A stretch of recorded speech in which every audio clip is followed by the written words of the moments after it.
네, 종창 토크 시작하겠습니다. 오늘도 김창수 코리아 연구원 원장님 나오셨습니다. 안녕하세요. 네, 안녕하세요. 네, 너무 더웠어요. 네, 잠을 못 자겠어요. 잠 못 잤어요, 저도요. 저는 네, 잘 지내셨어요? 더위를 좋아하고 햇볕이 쨍쨍 쬐는 것을 좋아합니다. 네, 물론 햇볕 쬐는 것만 좋아하지 않고 산들바람이 불어도 좋아하고 거센 바람이 불어도 좋아하고 비가 내리는 것도 좋아하고 네, 이렇게 신이 창조한 자연의 질서 어떤 현상이라도 저는 다 좋아합니다. 근데 이번에 햇볕이 쨍쨍한 것까지는 좋았는데 네. 열대야가 길어지니까 간밤에는 정말 잠자기 힘들었습니다. 그러게요. 이게 잠을 잘 수가 없어요, 저도. 아침에 일어나기가 정말 힘든데요. 예. 전 지난주에 성주를 2번 다녀왔습니다. 맞아, 방송에서 들었습니다. 야당 의원들이 방문할 때 같이 갔다 왔는데 땀이 줄줄 흐르더라고요. 거기도 덥죠. 원래 네, 그쪽 경상북도 지역이 분지형이어가지고 좀 덥지 않나요? 대구가 원래 제일 그렇습니다. 더운 무덥습니다. 지역이었는데. 예. 그런데 그 무더운 날씨 속에서도 성주 군민들이 계속해서 촛불을 들고 사드 배치 반대를 외치는 모습 보면서 그 열기가 더 뜨겁다 이렇게 네. 느꼈거든요.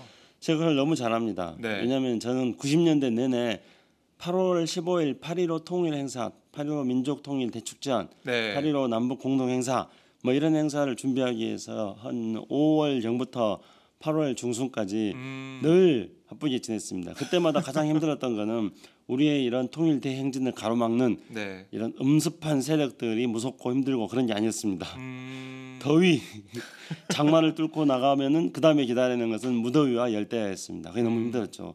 아마 성주 주민들도 그렇게 힘들 그러게요. 겁니다. 하지만 지치지 않고 네. 오늘도 촛불을 듭니다. 내일도 오늘도요? 듭니다. 사드 배치가 한반도에서 되지 않을 때까지 계속해서 투쟁한다고 하는데 저희 팟짱도 사드 문제 또 이쯤에서 그만두고 얘기 안 할 수가 없겠죠. 그 사드 문제는 네. 지금 여러 가지 형태로 사드 문제가 이슈들을 지금 꼬리에 꼬리를 물고 재생산해내고 있습니다. 그래서 우리가 좀 더 주의 깊게 이 사드 문제의 본질이 훼손되지 않도록 네. 사드 문제에 대해 살펴봐야 되고 또 파생된 이슈들에 대해서도 잘 살펴봐야 될 거라고 봅니다.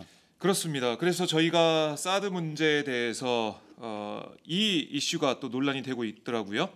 더불어민주당의 초선 의원 6명, 김영호, 김병욱, 박정, 소병훈, 손혜원, 신동근 이 6명의 초선 의원들이 오늘부터 2박 3일 일정으로 중국을 방문합니다. 중국 여론을 살피고 경제 보복 등에 대한 한국의 우려 그리고 북핵 우려 등을 전달하겠다는 계획인데요. 여기에 대한 비판이 정말 이렇게 원색적으로 비판하게 될 줄은 몰랐는데요. 새누리당은 사대주의적 굴욕 외교라고 방문 중단을 요구하고 있습니다. 지상욱 대변인 내놓은 논평 보셨습니까? 뭐라고 이렇게 그랬죠? 얘기했더라고요. 예. 국민의 대표인 국회의원이 위치와 역할을 망각하고 벌이는 태도는 국민 배신행위, 국회의원 자격조차 없는 매국행위라고 정말 맹비판하고 있습니다. 이와 같은 새누리당의 반발 어떻게 보고 계십니까? 저는 네. 새누리당은 선거를 치르는 그 선거 전략이 굉장히 뛰어난 그런 정당이라고 생각합니다. 네, 일단은 가장 잘 활용하는 것은 안보 문제 이런 거를 선거에 가장 잘 활용하는 거죠. 왜냐하면은 안보 문제 같은 경우에는 모든 국민들이 안보 문제를 꺼내면은 불안해하기 때문입니다. 국민들은 불안해하고 네. 그다음에 안보 문제를 꺼내면 야당은 좁니다. 그래서 그렇죠. 새누리당이 예. 안보 문제를 가지고 정치에 이용하는 것은 그거는 그야말로 전가의 보도입니다. 왜냐하면은 새누리당이 그걸 꺼내면은 무조건 성공하게 돼 있거든요. 국민들은 새누리당이 꺼내면 안보가 불안하니까 새누리당이 하는 말에 대해서 따라가고 네. 야당은 쪼니까 새누리당이 안보 문제에 대해서 정치적으로 악용하는 것에 대해서 막지를 못합니다. 그런 사례들 많이 있지 않습니까? 대표적인 게 지난 2012년 대통령 선거 때 네네. 새누리당이 NL을 꺼내던 거 그렇습니다. 그거 기억하고 있죠? 예, 결과적으로 노무현 대통령이 NL을 포기했다 그러는데 따지고 보니까 오히려 노무현 대통령이 NL을 더 튼튼하게 잘 지키지 않았습니까? 그렇습니다. 그러고 나서 이제 나중에 한참 지나고 나니까 새누리당의 윤상현 의원이 NL을 가지고 가장 최전방에서 공격수로 나섰던 네. 윤상현 의원이 나중에 대선 끝나고 나서 한참 있다가 뭐라고 그런지 아세요? 대화록을 보니까 네. 노무현 대통령이 NL을 포기한 적 없다. 뭐 이렇게 말한 겁니다. 그랬죠. 이번에 새누리당이 사드 문제를 가지고 사드 부지 발표를 성주를 하고 나서 최종적 사드 배치는 2017년 12월 달이라고 했지 않았습니까? 네. 2012년 12월 달은 대통령 선거를 앞두고 있잖아요. 대통령 선거를 앞두고까지 사드 문제를 가지고 논란을 계속 이어가 나가겠다는 겁니다. 그러니까 이런 프레임으로 가겠다는 거죠. 그렇죠. 네. 그러면은 사드 문제에 대해서 그게 배치가 내년 12월 달까지 그렇게 장시간 준비가 필요할 만한 사안인가 하는 겁니다. 네. 근데 절대 그렇지 않습니다. 일본 같은 경우에는 오히려 결정을 할 때 지방자치단체라든가 주민들의 의견을 듣기 위해서 충분한 시간을 가졌습니다. 그리고 주민들의 의견을 수렴하고 지방자치단체가 결정을 동의하니까 네. 그리고 나서 3, 4개월 안에 사드 배치를 했어요. 실제로 사드 배치를 할 수 있는 기간은 그렇게 많은 기간이 걸리지 않습니다. 네. 그런데 우리는 배치는 신속같이 총알같이 하고 여론 수렴하지 않고 총알같이 하고 그리고 나서 실제 배치까지는 지금 1년 반 이상 이후에 대통령 선거 앞두고 하겠다는 거죠. 이게 바로 대통령 선거를 앞두고 사드 문제라는 정치, 군사, 경제, 외교, 안보 문제가 물려있는 이 이슈를 가지고 대통령 선거를 연결시키겠다는 그런 의도가 엿보이는 아하. 배치 시기 결정입니다. 예, 내년 대선까지 끌고 가서 그걸 이용하겠다. 안보 문제를 이용하겠다. 논란을 계속 부추해가지고. 예. 그래서 이제 더민주 국회의원 6명이 중국 가겠다 하는 것을 가지고 지금 뭐라 그랬다죠? 4대주의 무슨 뭐 굴욕 애교 매국 네. 이렇게 하는 게 바로 새누리당이 이런 프레임을 가지고 정치적으로 이용하겠구나 네. 이용하겠다는 것을 보여주고 있는 사례입니다. 그러니까 이런 문제를 가지고 새누리당이 네. 이런 식으로 정치로 이용하기 때문에 새누리당은 안보 문제에 대해서 유능한 세력이 아니고 안보 문제에 대해서 정치적으로 이용하는 수구적 안보 세력인 겁니다. 새누리당은. 예, 여기서 드러나네요. 그렇죠. 그런데 이에 대해서 이제 더민주는 대응을 잘 못하기 때문에 문제가 있는 거죠. 그러니까요. 그런데 어쨌든 예. 이들 국회의원 6명이 가는 것은 그 중국이 반발하니까 그건 우리가 예측하지 않았어요? 파장에서부터 그렇습니다. 오래전부터 예측했지 않습니까? 중국이 반발하는 거. 그래서 중국이 어떻게 반발하는지 중국의 여론도 좀 수렴해 보고 그리고 우리 대책을 세워야겠다. 야당 의원들이 이슈가 발생하는 현장을 조사하기 위해서 가는 것은 너무나 당연한 겁니다. 근데 그걸 가지고 무슨 사대주의니 굴욕 외교니 매국이니 웃기는 것이죠. 아니 그 정부 여당은 지금 못 가잖아요. 가고 싶어도.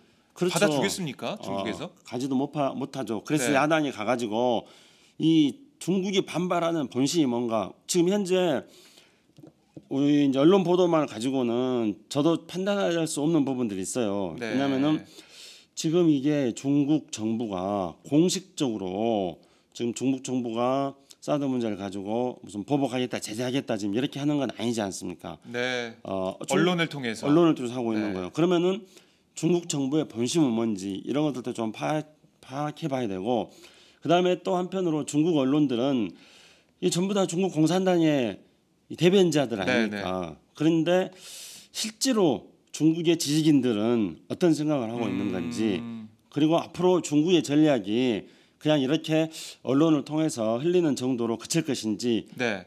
제가 볼 때는 좀 더 지속적으로 장기적으로 계속될 것 같아요. 만약에 현재 중국이 태도가 제가 볼 때는 양파 바뀌기 정도라고 생각합니다. 그래서 한 1단계, 2단계, 3단계 정도 지금 중국이 한국에 대해서 어떤 보복 조치 정도로 보이고 있는데 실질적인 본질적인 보복 조치로 가려면은 아직도 멀었어요. 제가 판단할 때는 그렇습니다. 네. 그래서 과연 중국이 어느 정도까지 갈 것인지 이런 것들도 조금 더 알아봐야 돼요. 그러니까 조사해봐야 될 게 현재 언론에 나타나고 있는 것 말고도 너무나 많이 있습니다. 그래서 야당 의원들이 가보는 건 당연한 겁니다. 네. 그런데 청와대가 나서서 제가 막았잖아요. 그렇죠. 새누리당뿐만이 아니고 청와대에서도 어제 언급이 됐는데요. 네. 김성호 홍보수석이 이런 얘기를 했습니다. 부디 정치권에서 국가와 국민 안위를 위해 정부와 힘을 모아주실 것을 부탁드린다. 방중 재검토를 요구했는데 그러니까 분열하지 말고 힘 모으자. 예. 야당 얘들 뭐하냐 이런 겁니다.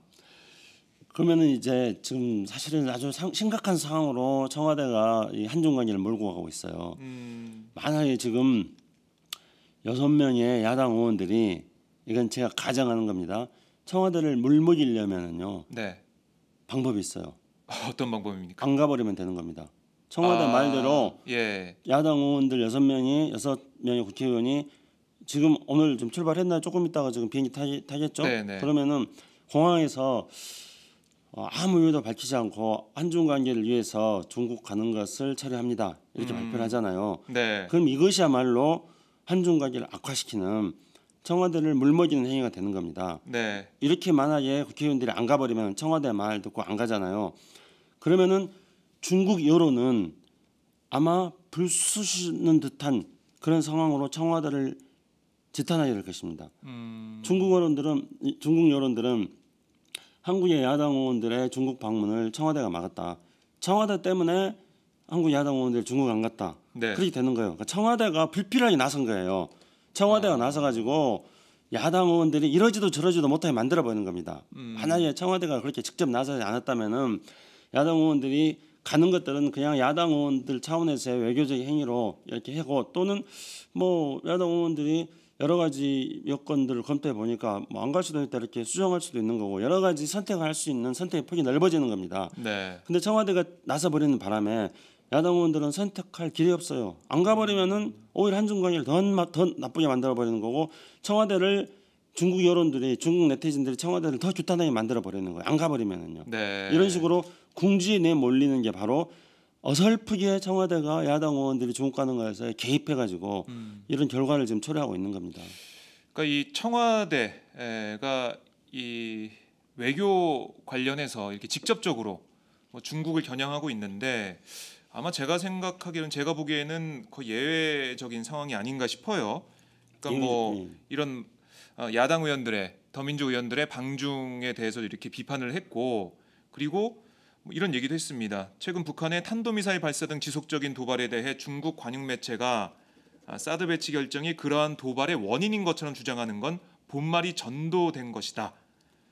중국 측은 우리의 순수한 방어적 조치를 문제 삼기 이전에 핵실험과 탄도미사일 발사를 통해 한반도 평화의 안정을 깨고 있는 북한에 대해 보다 강력한 문제를 제기해야 한다라고 직접 중국을 겨냥했거든요. 이런 청와대의 입장 발표 어떻게 보십니까? 예, 그 청와대가 이렇게 이제 한중 외교의 현안에 대해서 정면으로 지금 청와대가 이제 나서 버렸습니다. 네. 이거야말로 청와대가 사드 배치를 결정한 건 못지 않는 패착입니다. 이거는 지금까지 박근혜 정부가 한중 관계에 대해서 네. 수사적으로 어떤 표현을 썼는지 아세요? 그 어떤 거냐면은 한중 관계는 사상 최고의 한중 관계다. 사상 최상의 한중 관계다 이렇게 표현했습니다. 네. 시진핑 주석이 중국 국가 주석이 북한 가기 전에 한국을 먼저 온 것도 그것도 사상 최초 일이었습니다. 그리고 작년에 또 박근혜 대통령이 천안문 성로에 올라섰고요. 그러니까 한국 정부는 이것을 최상의 한중 관계를 상징하는 거다고 말했습니다. 그러니까 한국 정부의 외교가 굉장히 이렇게 바뀔 수가 있나요? 예, 그러니까 이 보여주기식 외교, 네. 그것을 최상의 한중 관계라고 말하는 것도 한국 정부가 외교에 대한 어떤 깊이 있는 성찰을 바탕으로 한 전략이 없이 현상적인 것만 가지고 그냥 자화자찬하는 네. 그런 것에 불과하다는 것을 보여주는 거죠. 최상의 한중 관계라는 수식어를 작년에 사용했던 것이요. 근데 지금은 한중 수교 이후에 최악의 한중 관계로 가고 있습니다. 그러게요. 한중 수교 이후에 최악의 한중 관계로 가는 것은 이제 청와대가 이번에 사드 문제를 가지고 중국 언론하고 직접 전쟁을 하기 시작했지 않습니까? 네. 이게 이제 청와대의 패착이죠. 그리고 최악의 한중 관계로 지금 몰고 가고 있는 겁니다. 근데 청와대의 논리, 그러니까 이제 중국이 대응하는 것에 대해서 우리 정부가 아무런 대응을 하지 않는 것도 우리 정부로서는 적절치 않습니다. 그래서 우리 정부가 어떤 행동을 해야겠죠. 네. 근데 항상 중요한 거는 적절한 행동을 해야 되는 겁니다. 그럼 우리 정부의 적절한 행동은 어떻게 돼야 되냐면은 제가 볼 때는 이렇게 단계와 층위를 구분해야 된다는 거예요. 그래서 어떤 그냥 이거를 청와대가 나설 일은 아니고 네. 또 외교부 대변인이 공식적으로 나설 일도 아닙니다. 그냥 외교부의 한 뭐 과장급 정도가 우리 기자들하고 간담회를 하면서 간담회라든가 네. 아니면 뭐 기자들하고 식사를 한다거나 이렇게 하면서 그거를 간접적 표현으로 간접 합법 방식으로 좀 흘려야 됩니다. 그래서 중국 언론이 이렇게 북한이 미사일 실험하는 것들이 네. 사드 배치 결과다 이렇게 말하는 것은 중국 언론이 좀 더 나간 것이다. 뭐 이런 정도 하고요. 그 다음에 외교부 입장에서는 이렇게 말해야 됩니다. 우리는 사드 배치에 대해서 중국이 한국 국민들의 안보적 불안감에 대해서 중국이 고려를 해줬으면 좋겠다. 네. 뭐 이런 정도. 그 다음에 또 어떻게 해야 되냐면은 중국은 결코 경제적으로 보복하기 힘들 것이다. 그래서 중국에 대해서 우리는 책임 대국으로서 중국이 국제사회에서 역할을 지금 하려고 노력하고 있다. 네, 그래서 네.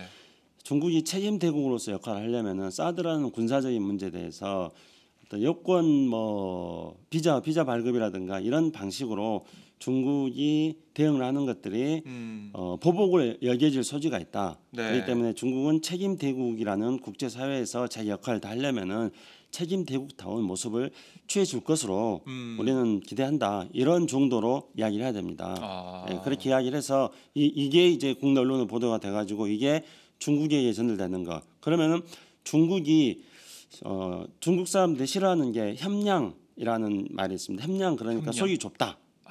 쫀쫀하다. 뭐 치사하다 이런 거죠.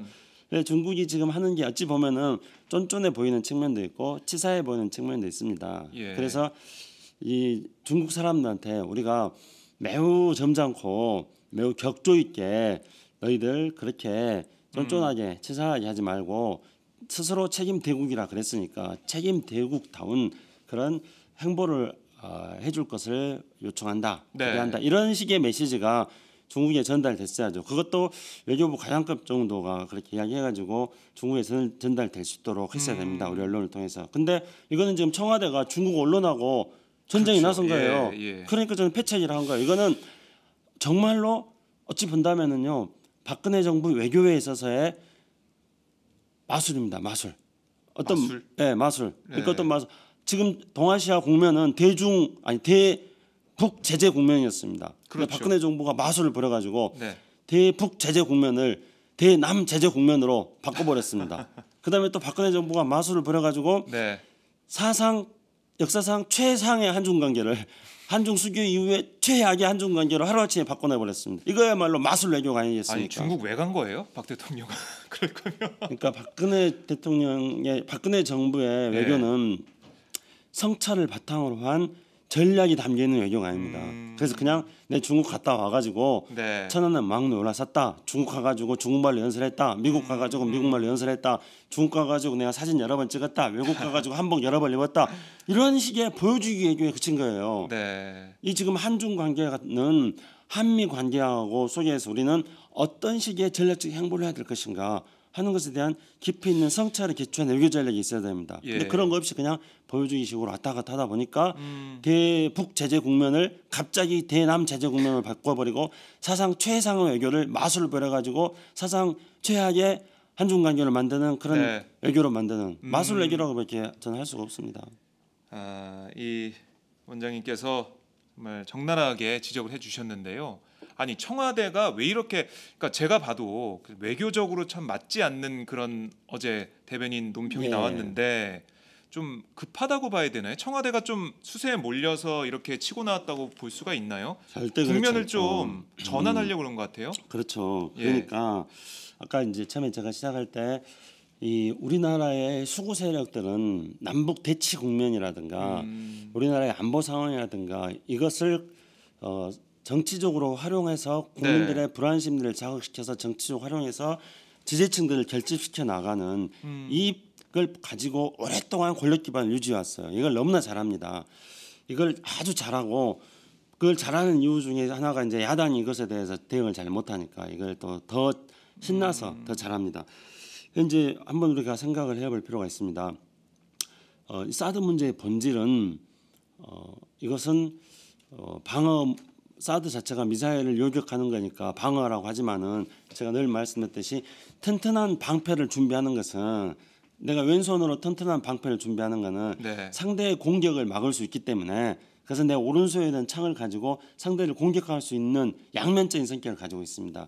그래서 사드 배치라는 것은 방어적이라고 하지만은 그 다른 한편으로는 공격적 성격이 존재하고 있는 겁니다. 이런 요소 때문에 중국에 있어서의 불안감 같은 것들이 분명히 존재하는 겁니다.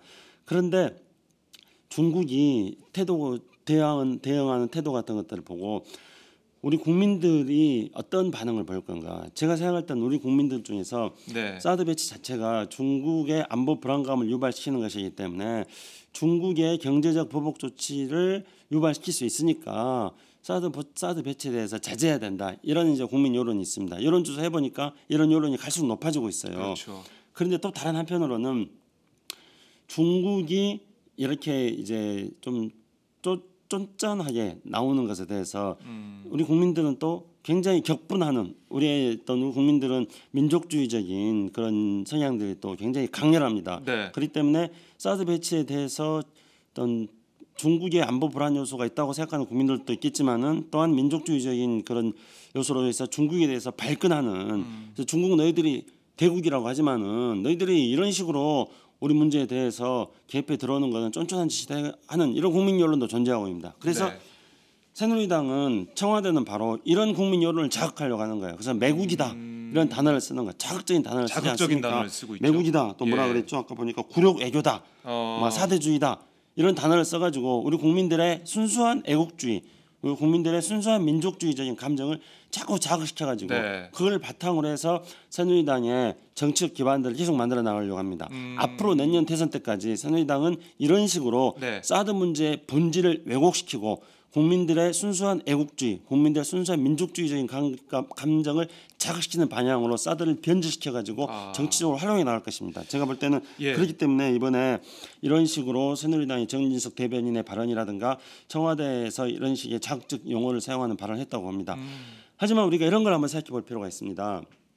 제가 이제 더민주 의원들의 6명의 그 방중 이런 문제를 보면서도 베트남 전쟁 때 네. 미국의 진보 세력들의 행동에 대해서 제가 불현듯이 머리에 떠올랐습니다. 네. 제가 잘 아는 미국의 평화운동가가 있습니다. 코라 와이즈라는 지금 이제 완전 할머니죠. 그리고 세계 평화운동에 있어서의 아주 맹렬 여성입니다. 그리고 집안도 굉장히 부유해요. 네. 근데 이 여성이 젊었을 때 베트남 전쟁이 한참이었을 때 미국은 반전 운동의 열기가 높았지 않았습니까? 그렇죠.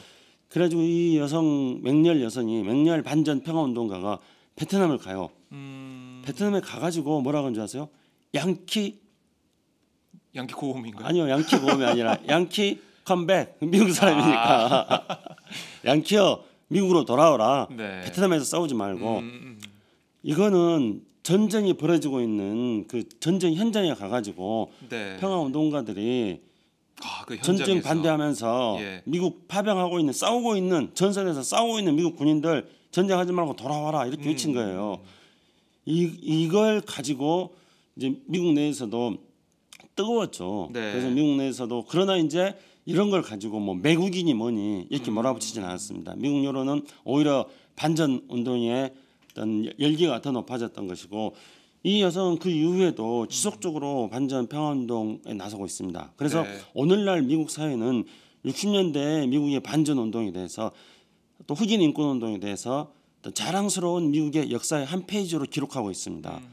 저는 우리나라가 정말로 다원주의를 존중하고 정말로 민주주의를 존중하는 그런 대한민국을 만들어 나가려면은 네. 사드 문제에 대해서 국론 통합을 해야 된다 이렇게 주장을 해가지고 정부가 일방주의적으로 정책 결정해 놓고 국민들은 다 그러게요. 따라라 예. 이렇게 해서는 안 된다고 생각합니다. 이렇게 할 경우에는 대한민국을 그야말로 조지 오웰식의 대통령이 시키는 대로 모든 국민들이 다 따라서 일사불란하에 따라서 움직이는 그런 나라를 만드는 것입니다.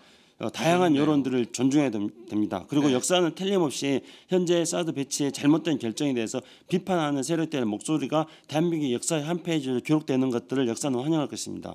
그렇기 때문에 저는 어떤 이 6명의 국회의원들의 활동이라든가 이런 것들에 대해서 이 어떤 사대주의니 매국인이 하는 식으로 몰고 가서는 안 되고 그렇게 몰고 가는 것은 안보를 정치적으로 활용하는 수구적 어떤 세력들의 수구적 안보가 아니다. 저는 네. 그렇게 생각합니다. 참 제가 지난주에 손혜원 의원을 광화문 광장에서 만나서 인터뷰를 했었는데 손 의원 이제 중국 가지 않습니까? 네. 지금 더민주 의원들이 공항에 있다고 하네요. 아, 예. 이제 곧 출발하게 될 텐데 네. 손 의원은 이러더라고요. 예. 아니 중국은 박 대통령만 가는 거죠. 화가 나가지고. 예, 그렇죠. 아니 중국은 박 대통령만 가는 겁니까? 예. 이렇게 그러니까 되물었습니다. 예, 저는 뭐 정당한 항의라고 생각합니다. 그리고 앞에서 제가 말씀드렸듯이 청와대가 이 문제에 대해서 악수를 뒀습니다. 그렇게 함으로써 더민주 의원들이 할 수 있는 여러 가지 경우의 수를 다양하게 놓을 수 있는데 이거를 더민주 의원들이 중국에 가지 않을 수 없게 지금 만들었습니다. 어떻게 본다면은 예. 새누리당은 이거를 또 청와대는 이거를 의도하고 있는지 모릅니다. 그래서 더민주 의원들이 중국 가서 발언한 걸 가지고 매국 행위를 앞으로 몰아붙여서 국내 여론을 애국이냐 매국이냐로 국내 여론을 갈라치기를 한 다음에 그렇게 해가지고 국내 여론들을 어떤 더민주 의원들이 중국에 간 것을 매국이라고 규탄하는 그런 여론들을 만들어 가지고 이걸 가지고 현재 사드 배치로 인해서 점점 더 사드 배치 여론들이 박근혜 정부에게 좀 불리하게 가고 있거든요. 그렇죠. 여론조사를 해보니까 반대 여론이 더 높아지고 있습니다. 그렇기 때문에 이렇게 불리해진 상황을 돌파해 나가면서 국내 정치적으로 불안해지는 현재 새누리당의 어떤 기반, 박근혜 정부의 기반들을 더 강화시키는 방향으로 활용해 나가려고 생각합니다. 이런 프레임을 만들 겁니다. 그렇기 때문에 더민주 6분의 국회의원 여러분들은 지금 팟짱을 들어야 됩니다. 제 이야기를 들어주십시오. 중국 가는 것 만약에 멈추면은 오히려 중국 여론들이 박근혜 대통령을 규탄하게 만드는 그런 식으로 한중 관계를 더 악화시키게 합니다. 멈출 수는 없습니다. 그러나 중국을 가셔가지고 여러분들이 행동에 대해서 말에 대해서 정말로 신중해야 됩니다. 여러분들은 중국 가셔가지고 혹시 하나 중국이 사드 문제 때문에 한국에 대해서 지금 현재 보복 조치로 아주 초보적인 수준의 보복 조치가 나타나고 있습니다. 저는 이걸 쪼잔한 행동이라고 생각하는데 이런 중국의 쪼잔한 행동에 대해서 여러분들이 동의하는 그런 말이라든가 동의하는 행동이라든가 하면 절대로 안 됩니다. 그 행동을 하는 순간 여러분들은 어떤 새누리당과 청와대의 프레임에 걸려들게 됩니다. 매국 프레임에 걸려들게 됩니다. 그래서 여러분들은 철저히 설사 여러분들이 6분의 국회의원들이 사드 배치에 대해서 강경하게 반대 입장을 가지고 있다 하더라도 중국 가셔가지고 여러분들은 사드 배치 반대한다 이런 여론 이런 발언들이 외부적으로 표현될 수 있도록 해서는 안 됩니다. 그래서 여러분들 철저하게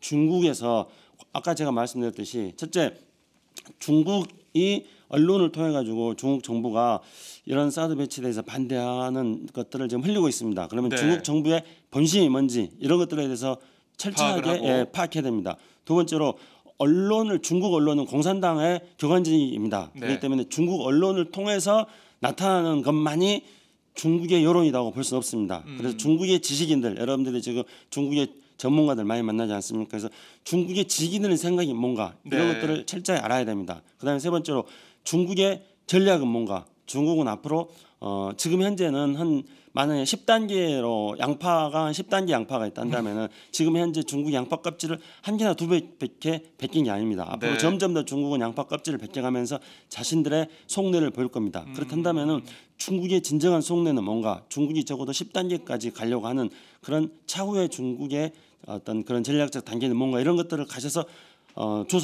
조사하고 와야 됩니다. 그러니까 여러분들이 지금 현재 중국에 가는 목표는 현재 아주 최악의 관계로 치닫고 있는 한중 관계에 있어서 어떠한 중재자나 조종자가 되겠다. 사드 배치 문제에 대해서 어떠한 해결자가 되겠다. 그런 생각을 하면 안 됩니다. 그런 생각을 하는 순간 행동과 발언이라는 게 잘못하면은 어떤 국내의 어떤 수구적 어떤 세력들이 가지고 깔아놓은 프레임에 말려들 소지가 많이 있습니다. 그렇기 때문에 철저하게 조사 중심으로 한 목적으로 가야 되고 그리고 가시기 전에 이렇게 말씀하시는 게 좋습니다. 제가 말씀드린 것처럼 청와대가 패착을 뒀다. 청와대가 나서 지나치게 이 문제에 대해서 개입함으로 인해서 우리의 행동에 대해서 전략적으로 다양한 수를 쓸 수 있는 것을 가로막아버렸다. 그렇기 때문에 우리는 현재 상황에서 멈출 수 없다. 그래 중국에 가가지고 이러이러한 계획과 작전을 가지고 중국에 가겠다. 국익을 위해서 우리는 중국 가겠다. 이렇게 저는 해야 된다고 봅니다. 자, 이 지금 출국하는 의원님들 이 생방송을 보시면 좋을 것 같고요. 아니면 중국에 가셔서도 팟짱을 들어주시면 고맙겠습니다. 전달을 해야 될 것 같아요. 자, 근데 이 새누리당과 청와대 이 비판적 목소리만 있는 게 아닙니다. 바로 더민주 내부에서도 의원들의 방중을 반대하고 말리는 목소리가 들리고 있거든요. 바로 휴가에서 복귀한 김종인 당 비대위 대표의 목소리인데요. 이런 얘기했습니다. 사드니 뭐 이런 문제 등등으로 해서 당이 일부 강경론을 주장하는 사람들에게 밀려간다면 또 소란이 생길 수밖에 없다라고 경고를 했고요. 이런 얘기도 했습니다. 여기저기서 딴소리를 내면 과거의 도로민주당이 된다는 말도 했고, 제가 볼 때 김 대표는 뭐 계속해서 여전히 반미 프레임, 종북 프레임을 우려하는 것 같은데, 이런 김종인 대표의 입장, 발언 어떻게 보십니까? 휴가 갔다 오셔가지고 네. 그런 말씀하셨나요? 네, 네. 김종인 대표께서 며칠간 휴가 가셨군요. 아니 어쩐지 조용했죠. 아니 더민주가 굉장히 활발해지더라고요. 성주도 네, 내려가고, 성주도 내려가고 예. 막 뭐 국회의원들이 정말 야당다운 모습 본 것 같아요. 그래서 그동안. 저는 왜 갑자기 그렇지 않았던 더민주가 이렇게 갑자기 활발해졌나? 네. 뭔가 좀 야당의 다운 어떤 기운과 에너지가 더민주 쪽에서 조금 풍기더라고요. 아 이유가 있었네요. 우리 복귀하자마자 김종인 대표가 또 예, 예, 휴가 갔다 오면 질렀습니다. 그러나? 장윤선 기자도 지금 휴가 갔는데 장윤선 기자 또 휴가 갔다 와가지고 네. 또 혹시나 또 김종인 의원처럼 또 폭탄 발언하는 거 아니에요? 또 갑자기 휴가 중에 생각해 보니까 네, 한미 관계가 걱정되더라 또. 그런데 예. 자, 이거 할 말 진짜 많이 있습니다. 제가 이거 좀 여러 번에 나눠서 말해야 될 것 같은데, 예, 너무 제가 혼자 특집으로? 말하면, 하여간 이제 우선은 네. 제가 이제 처음으로 첫 번째로 말씀드리고 싶은 게 그러지 않습니까? 그 아까 제가 왜 우리나라에 그 이제 어떤 새누리당이라든가 어떤 이런 수구 세력들은 안보 문제를 가지고 자기 정치 기반을 다지는데 마음껏 활용하는 것인가? 네. 그거는 제가 처음 시작할 때 계속 말씀드렸습니다만은 두 가지 이유가 있는 겁니다. 하나는 안보 문제를 가지고 우리나라 국민들의 불안 심리를 자극시켜서 그걸 가지고 자신들의 지지 기반을 강화시키려고 하는 겁니다. 네. 그런 게 있고요. 또 두 번째로는 그걸 마음껏 그렇게 하는 거는 야당이 그렇게 하면은 야당이 그냥 꼼짝 못하고 야당이 쪼니까 그렇게 하는 안보에 겁니다. 여야가 없다 이런 네. 소리죠. 그렇죠. 네. 근데 이제 지금 딱 전형적으로 그런 경우가 지금 나타나지 않았습니까? 그러니까 이거는 더민주가 쫄아가지고 네. 지금 김종인 대표 지금 발언이 그런 결과를 입증하는 거죠. 그러니까 지난주에 원장님께서 네. 쫄지 말라고 하셨잖아요. 그렇죠. 쫄면은 만년 야당이 된다 이렇게 예, 지적을 평생 야당. 하셨는데 예, 그렇죠. 근데 김종인 대표는 팟캐스트 안 듣겠죠. 그렇잖아요. 예. 이걸 들었어야 되는데 지난주 방송을. 그 야당이 쫄면 이제 만년 야당이 된다 그랬는데요. 네. 야당이 한 가지 생각해봐야 될 게 있습니다. 이번 경우는 그냥 국민들의 불안 심리를 자극하는 그런 전통적 안보 프레임이 아니라는 겁니다. 그러니까 새누리당이 또는 청와대가 이 안보 프레임을 걸어가지고 성공하기 힘들어요. 이번 사드 예, 이번 사드 국면에서는요. 문제는요. 네. 왜 그러냐면은 우리나라에 상당히 많은 보수 세력들이 이 사드 문제 때문에 불안해하고 있기 때문에 그렇습니다. 왜냐하면 우리나라 보수 세력들에 있어서의 어떤 핵심적인 것은 정경련 아니겠습니까? 네. 대기업들 아니겠습니까? 삼성전자, 현대자동차 아니겠습니까? 그리고 또 보통 우리가 말할 때 자영업 하시는 분들은 안보가 불안해지면은 어떤 영업하시는데 어떤 불편하기 때문에 자영업 하시는 분들은 그냥 안정적인 것들을 좋아한다 이렇게 이제 우리가 말합니다. 그런데 네. 중국과 지금 무역을 하는 분들은 삼성전자나 현대자동차 같은 정경련으로 대표되어지는 대재벌로 대표되어지는 그런 분들도 있습니다. 그런데 그분들이 다가 아니에요. 어떤 중견 기업들도 있을 것뿐만 그렇죠. 아니라요. 자영업자들이 또 얼마나 많습니까? 예, 그리고 심지어 보따리 장사에 가까운 네. 그런 작은 사업을 하시는 그렇죠. 분들도 예. 많이 계세요. 그리고 그래서 우리가 중국에 대한 우리 무역 의존도가 25% 4분의 1에 해당된다고 누차 이야기하지 않았습니까? 근데 지금 중국에서 사업하고 있는 사람들 얼마나 불안한 줄 아세요? 이루 말할 수가 없습니다. 네. 당장 저랑 잘 아는 분이 카톡에 단톡방 있지 않습니까? 단체 카톡방. 예. 단체 카톡방으로 그냥 그 동안에는 바쁘니까 중국에 사업하고 바쁘니까요. 그냥 간단하니 뭐 안부 인사하고 그러다가 네. 며칠 전에 완전히 장문에. 장문으로 그 논문 하나 썼어요 카톡방에. 아, 그래요. 불안하다고. 예. 그 지금 현재 당장에 자신들의 영업을 하는데 차질이 지금 생기고 있다는 겁니다. 벌써부터 체감을 하고 있다는 거죠. 물론이죠. 제가 지금 아마 지금 보여드리려고 네. 제가 준비를 안 해가지고 지금 당장 카톡 열면은 네. 조금 이따 이제 열어서 한번 보여드릴게요. 예. 그런 게 있는 거고요. 그리고 이제 피자 뭐 발급 예. 같은 거 있지 않습니까? 그렇죠. 이런 것들이 중국이 제재를 하려고 하는 게 아니라 그냥 행정 조치로 정상화 시키는 거예요. 원래 있었던 규정대로 하자는 겁니다. 네. 그런데 그것 때문에 또 불안감 같은 것들을 가지는 거예요. 그러니까 우리나라의 대기업들은 말을 못 하고 있어요. 뭐 정보의 영향을 많이 받으니까요. 그렇죠. 그리고 이런 문제에 대해서 예. 또 섣부르게 이야기를 했다가 기업의 입장에서는 그게 자신들의 기업 활동에 어떤 영향을 미칠지 네. 불확실하기 때문에 기업들은 이런 사드 문제에 대해서 어떤 이게 안보 문제이기 때문에 쉽게 네. 자기 의견들을 말 못합니다. 그러나 내부적으로는 벙어리 냉가슴인 거죠. 끙끙 앓고 있습니다. 그리고 이런 어떤 작은 중국과의 작은 규모의 그러니까 대기업부터 시작해가지고 어떤 작은 규모의 무역을 하시는 분들에 이르기까지 네. 많은 분들이 지금 현재 불안해하고 있습니다. 그러면은 이런 분들이 우리가 말하는 보수적인 분들 아니겠습니까? 그러면 지금까지는 우리의 프레임이 어떻게 만들어졌냐면은 수구 세력들이 안보 문제를 가지고 국내 전국을 막 때려가지고 네. 그렇게 해가지고 보수 세력들의 불안감을 자극시켜가지고 그래서 수구 보수 동맹 구도로 갔습니다. 네. 수구 세력들이 그런 보수를 끌어들이는 수구 보수 동맹 구도로 갔던 거였죠. 네. 그게 이제 우리나라의 보수 기득권이 유지되어졌던 핵심적인 구조가 바로 수구 보수 동맹입니다. 안보 문제를 가지고 프레임을 걸어가지고 보수 세력들을 불안하게 그렇죠. 만들어서 그동안 뭐 예, 북한에 퍼주게 해가지고 핵 개발, 미사일 개발했다. 네. 이런 논리를 계속 주장해 왔잖아요. 그렇죠. 예, 북핵 위협, 네. 미사일 위협을 계속해서 뭐 레코드판 돌아가듯이 예. 강조를 했었는데. 지금까지 늘 그랬던 거였죠. 네. 그랬는데 이제 이번에는 수구 보수 동맹으로 이게 쉽게 가지 않을 거라는 거예요. 앞에 말씀드렸듯이 대기업에서도 벙어리 냉가슴 네. 지금 사드 배치하는 박근혜 정부의 정책에 대해서 동의하진 않지만은 그렇다 해서 반대한다고 말도 못하는 이런 상태입니다. 그리고 많은 중국과 기업하고 있는 분들, 중국과 비즈니스를 하고 있는 분들이 지금 살얼음판을 걷고 있어요.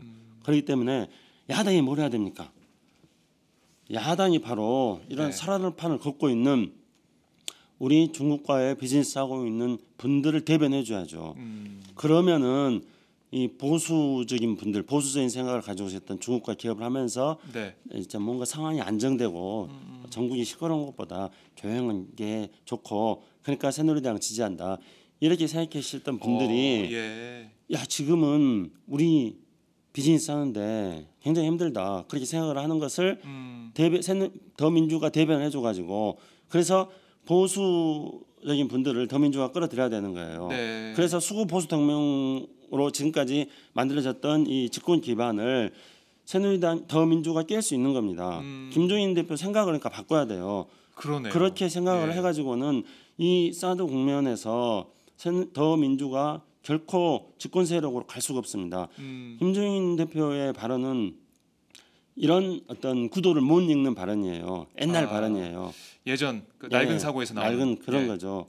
그래서 무슨 뭐 친미 프레임에 걸릴지 모르는 두려움 그리고 종북 프레임에 걸릴지 모르는 두려움 이거는 사드 문제가 안고 있는 근본적으로 전혀 다른 반미 종북. 그 상황. 그러니까 이거는 중국과의 관계 속에서 25%의 무역 의존도 우리가 가지고 있고 그 25%의 무역을 하는 사람들은 대부분 다 보수적인 분들이라는 거 대부분이라 그랬어요. 네. 그렇기 때문에 그분들이 불안해하고 있다는 이런 새로운 환경에 대해서 더민주 김종인 대표께서 잘 못 보고 계시는 겁니다. 예, 그렇네요. 그러니까 이게 어떻게 보면은 지금 북한 문제, 북핵 문제, 북한 미사일 문제를 우리가 평화적으로 해결 못하면 네. 지금 중국과의 관계가 악화가 되면 이게 우리 삶에, 우리 생활에, 장사에, 사업에 직격탄을 준다. 이거를 더불어민주당에서 계속 부각을 시키고 예. 우리가 어떤 길로 가야 되는지, 어떤 외교로 가야 되는지, 네. 어떤 북한과의 관계로, 중국과의 관계로 가야 되는지, 어떤 외교를 해야 되는지 이런 것들을 계속 얘기해야 되는데 그렇죠. 그게 아니고 얘기하지 마라. 이 뭐 청와대랑 약간 좀 비슷한 느낌이 드네요. 청와대도 분열하지 마라 이러던데.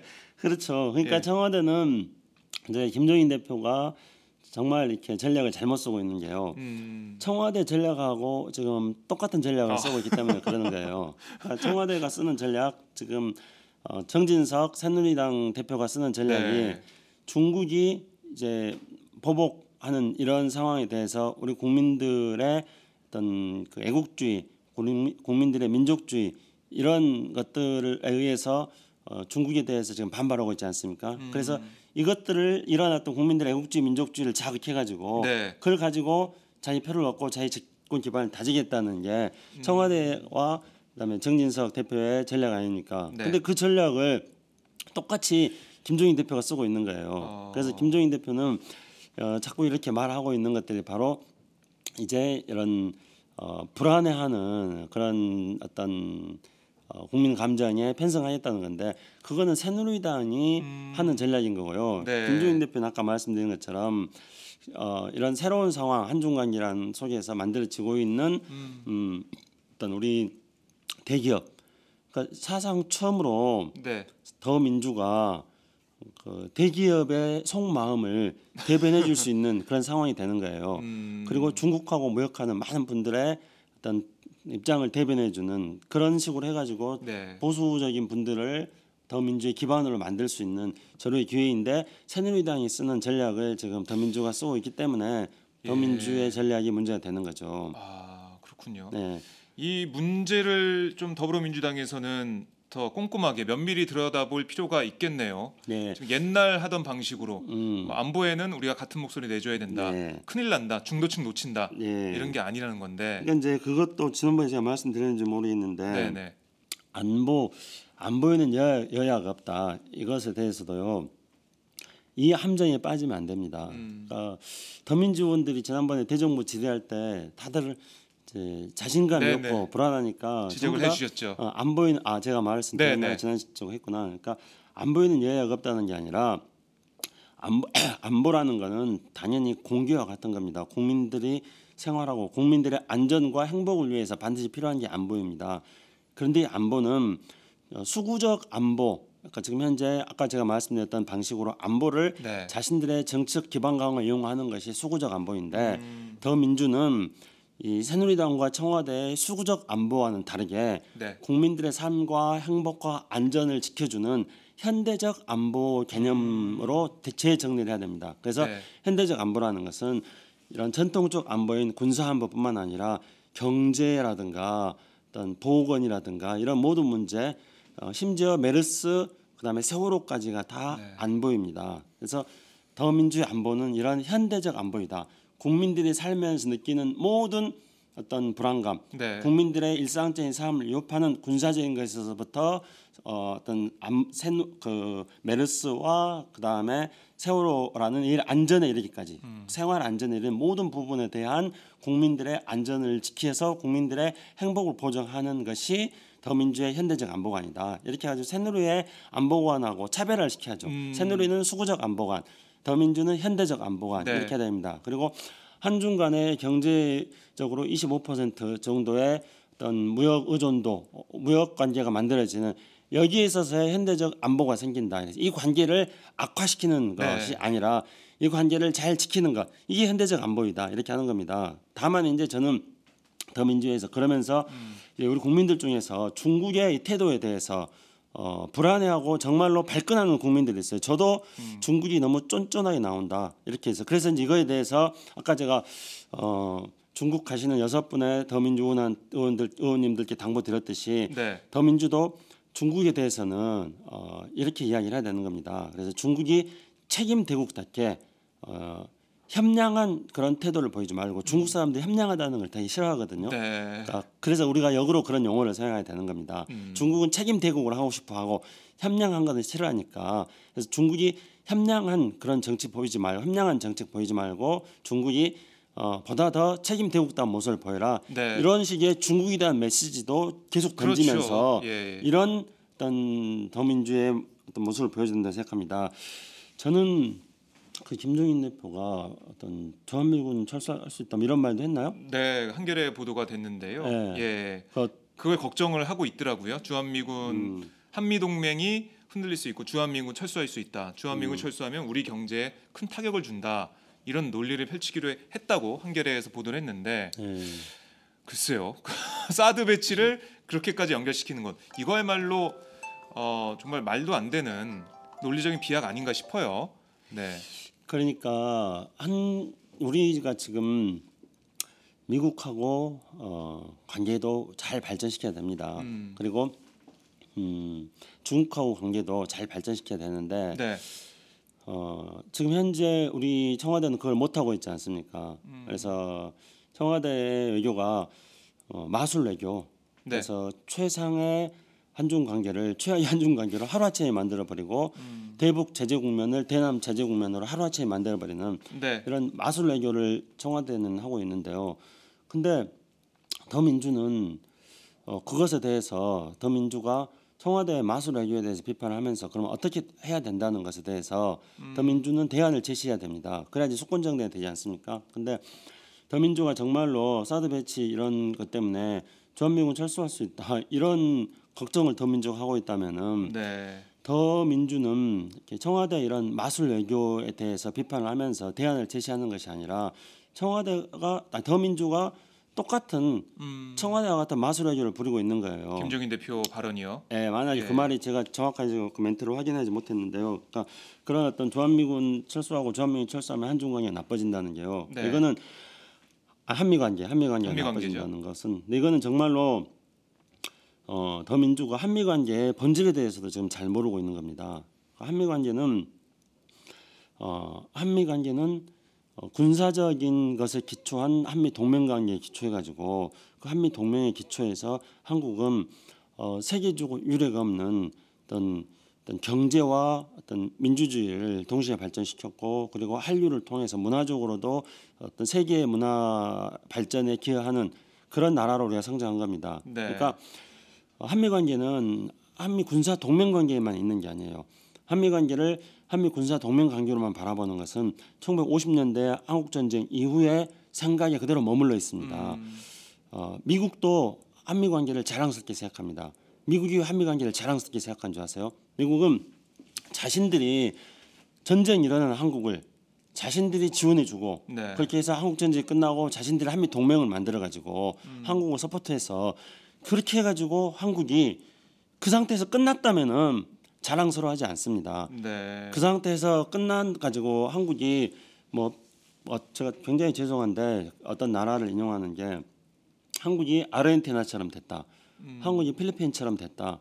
이러면은 미국이 한미 관계를 자랑스러워하지 않을 것입니다. 네. 근데 저는 지금 굉장히 불안한 게 박근혜 정부의 이런 대외 정책이 미국이 자랑스러워하는 한미 관계를 미국이 걱정하고 염려하는 식으로 잘못된 관계로 그러니까 어떤 필리핀이라든가 아르헨티나라든가 저는 제가 필리핀 국민들과 아르헨티나 국민들에게 어떤 불편한 마음을 주고자 하는 거 아닙니다. 필리핀과 아르헨티나가 잘 살다가 네. 지금 경제적으로 굉장히 어려워졌는데 앞으로 그 나라들이 더 잘 살기를 바랍니다. 네. 그리고 한국과 필리핀, 한국 아르헨티나 관계가 전 발전되길 바라는 마음입니다. 그래서 이런 예를 드는 것들 때문에 혹시 이걸 들으시는 필리핀에 계시는 아르헨티나에 계시는 네, 우리 네. 팟짱 애청자 여러분께서 많이 불편하시다면은 제 의미가 뭔지 제 네. 취지는 충분히 이해하실 거라고 생각합니다.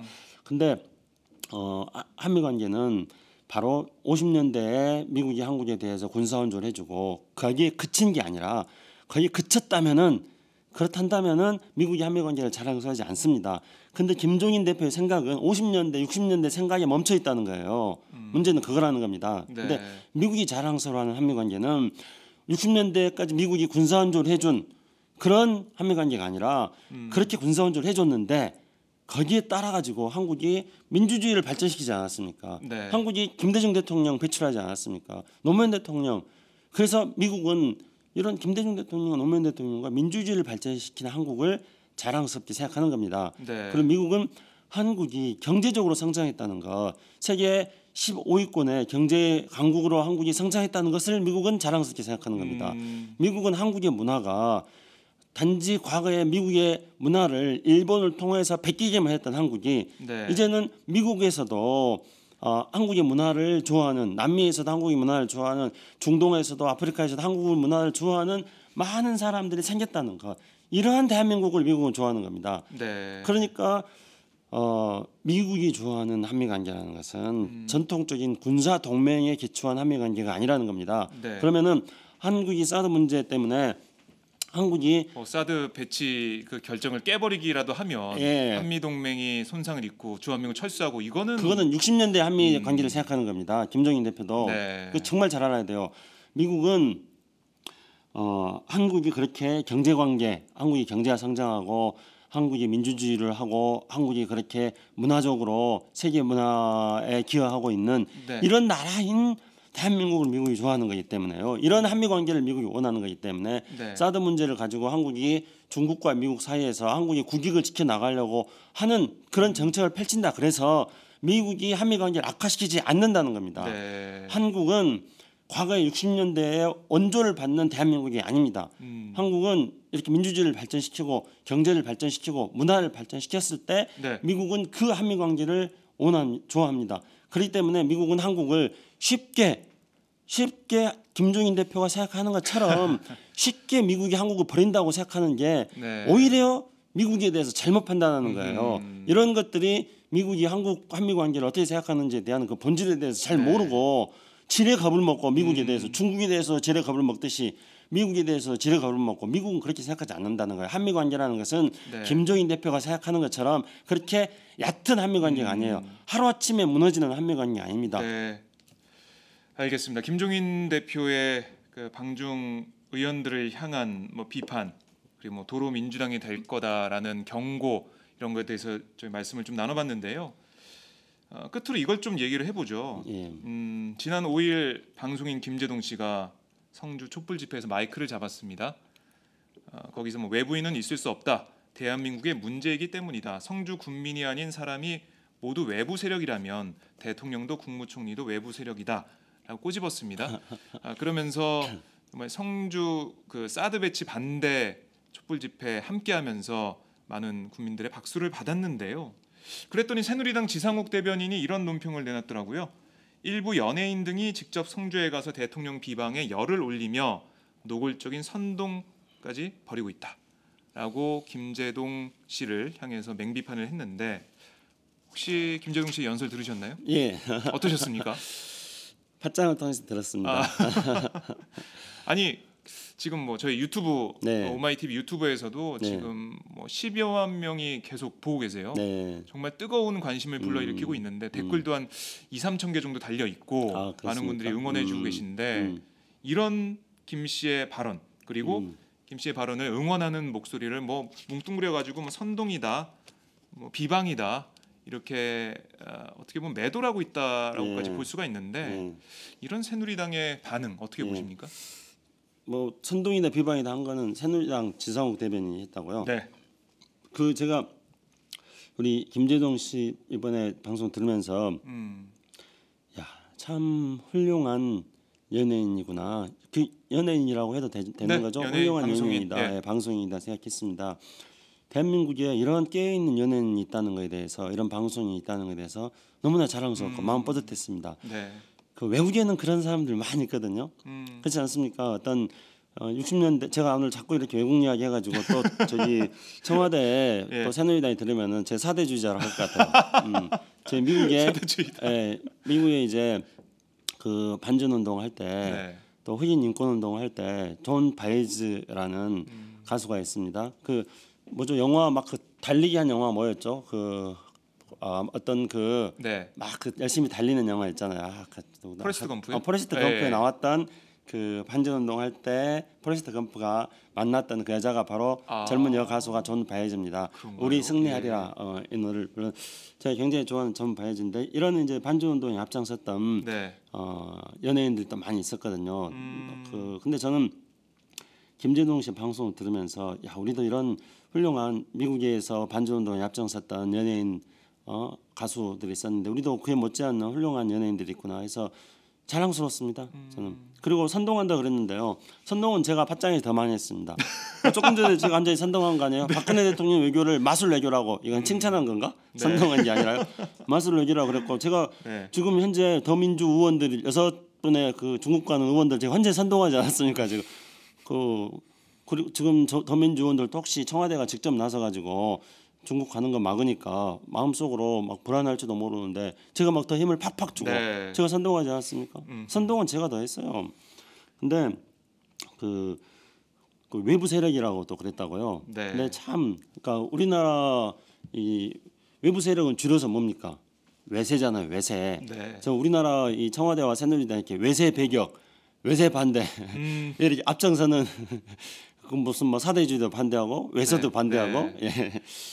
그 김재동 씨의 이야기를 쭉 들으면서 그 사람들하고 참 이렇게 피부로 호흡하면서 소통을 잘하고 있고 네. 공감을 잘하고 있고 이런 사람들하고의 이 공감 능력이 참 뛰어난 분이구나 그런 생각을 했습니다. 이 정부 여당에서는 이렇게 김재동 씨 발언이 뜨거운 반응을 일으키는 그 원인을 찾아야 되고 이렇게 많은 국민들이 김 씨의 발언에 호응해주고 있다는 건 네. 정부 여당, 그러니까 박근혜 정권과 새누리당이 잘못하고 있다는 걸 그대로 네. 보여주는 건데 그렇죠. 이거를 대통령 비방에 열을 올리고 노골적인 선동이다라고 하는 건 우리 국민들을 이렇게 비판하는 거 아닙니까? 그렇죠. 그래서 이제 그렇게 어떤 프레임을 매국이다 뭐 이런 네. 식으로 어떤 선동이다 이런 프레임을 만들어 나가고 그렇게 하기 그러니까요. 위해서 어떤 희생양이 필요한 거죠. 그래서 김재동 씨 같은 분을 이제 희생양으로 삼아가지고 하는 거고 그다음에 네. 이제 이들이 제일 두려워하는 거는 성주 주민들에 대해서 두려워하고 있습니다. 성주 주민들에 대해 두려워하는 거는 첫째로 성주 주민들의 의식이 이렇게 점점 더 각성되어 나가는 것들에 대해서 두려워하는 겁니다. 근데 일반적으로 국민들은 스스로 이렇게 정치적인 경험을 통해 가지고 네. 각성하는 거예요. 그러니까요. 아니 네. 저도 성주 참외를 많이 먹어봤는데 네. 성주는 처음 가봤거든요. 네. 제가 언제 이게 성주에 와서 생방송을 하고 주민들을 만날 줄 알았겠습니까? 네. 그러니까 이 정말로 정부라든가 이런 사람들이 국민들을 정말로 잘 모르는 거예요. 왜냐하면은 국민들이 각성하는 거는 네. 외부 세력들이 외부의 어떤 생각을 그 국민들한테 주입시키거나 전달하거나 그렇게 가지고 국민들이 각성하는 게 아니에요. 근데 국민들이 역사의 주인이라는 것을 네. 이 사람들은 모르는 거예요. 그래서 국민들은 스스로의 정치적 체험을 그렇죠. 통해 가지고 각성돼 나가는 거예요. 그러니까 성주 주민들은 무슨 외부 세력들이 이래라 저래라 해가지고 성주 주민들이 각성하는 건 아니에요. 성주 주민들은 스스로의 정책 체험을 통해 각성하는 거. 지금 저는 성주 주민들의 이 변화가 놀라울 정도입니다. 왜냐하면은 이번에 이제 김재동 씨 그 방송을 제가 들어보니까 네. 성주 주민은 처음에는 사드가 성주 오면 안 된다 이렇게 했다가 지금은 사드는 성주의 문제가 아니라 대한민국의 문제다. 그렇습니다. 그래서 대한민국 어디라도 사드 오면 안 된다. 이렇게 성주 주민들이 스스로 이렇게 생각해 나가는 거 아니에요? 네. 그런데 이렇게 성주 주민들이 스스로 각성하는 것에 대해서 청와대나 어떤 새누리당은 두려운 거예요. 그렇기 때문에 성주 주민들의 각성을 자꾸 외부의 불순 세력의 아하. 조정에 의해서 각성되고 있다. 선동된 주민들. 예, 그렇게 생각하는. 그래서 주민들이 우리 국민들이 정치적으로 성장해 나가는 것들이 네.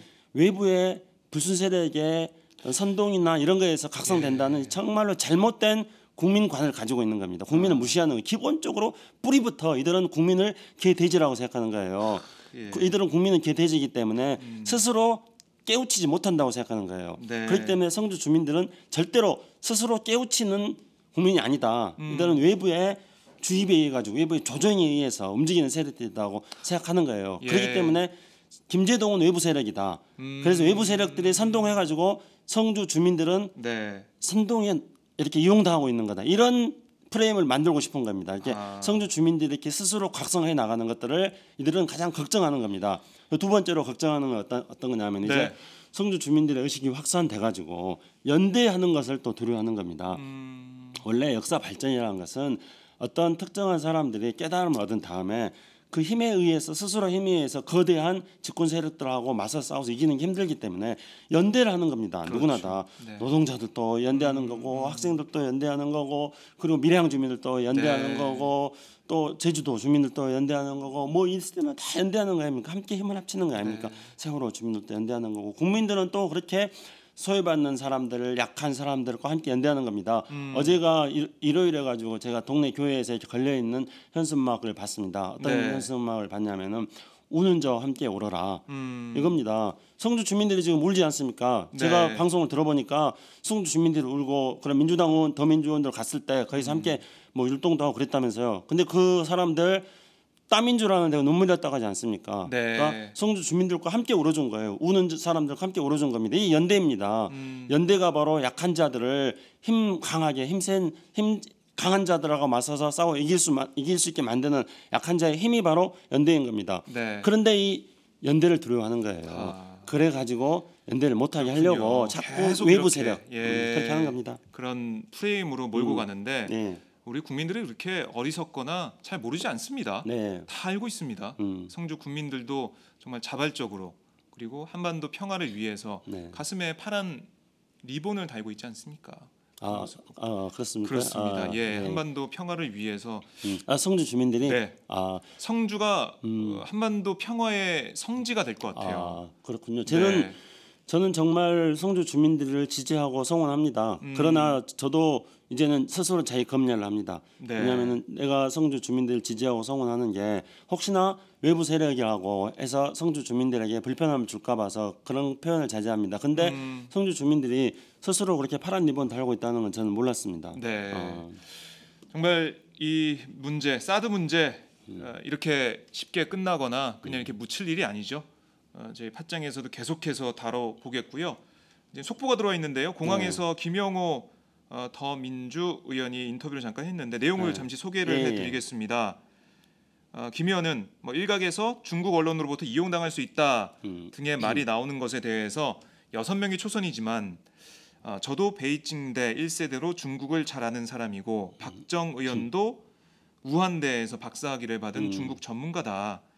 제가 이미 CCTV 인민일보와 인터뷰를 했는데 이런 문제를 다 인지하고 있다. 이런 문제를 인지하고 다 인터뷰를 한 거다라고 얘기를 했고요. 이어서 중국에서 인터뷰했던 내용 중 국내 언론에서 문제 삼는 매체가 없지 않느냐 이렇게 얘기하면서 충분히 준비했고 우린 오직 지금 냉각기에 빠져드는 한중 외교 관계에 조금이라도 도움이 되기 위해 가는 것이라고 밝혔습니다. 어쨌든 이제 네. 이분들의 이 방중이 본인들이 애초에 계획했던 것 이상으로 현재 핫 이슈가 되고 있습니다. 그래서 저는 이분들이 아마 살아있는 판을 걷는 기분일 겁니다. 그래서 이럴 때일수록 앞에 여러 번 제가 말씀드렸습니다만은 네. 이분들의 행보에 대해서 지켜보는 사람들이 많이 있습니다. 기대하고 성원하는 분들도 있고 우려하고 있는 분들도 있고 그다음에 일거수일투족을 전부 다 국내 정치적 기반 강화를 위해서 활용하고자 하는 그런 또 사람들이 두 눈 부릅뜨고 지켜보고 있습니다. 이런 것들을 생각하면서 살얼음판 위를 걷는 기분으로 방중을 무사히 잘 맞춰주기를 저는 바라는 마음입니다. 알겠습니다. 이 결과 저희가 또 다음 주에 네. 종창 토크에서 다뤄보도록 하고요. 자, 댓글 중에 이 댓글이 눈에 들어오네요. 김창수 원장님 아침부터 사이다 하시네 라고 응원을 해주셨습니다. 자, 참 무더운 날씨입니다. 그 와중에도 이렇게 사이다를 저희가 들 수 있어서 정말 시원했고요. 저희가 다음 주에 또 인사드리도록 하겠습니다. 원장님 고생하셨습니다. 예, 감사합니다. 네, 고맙습니다.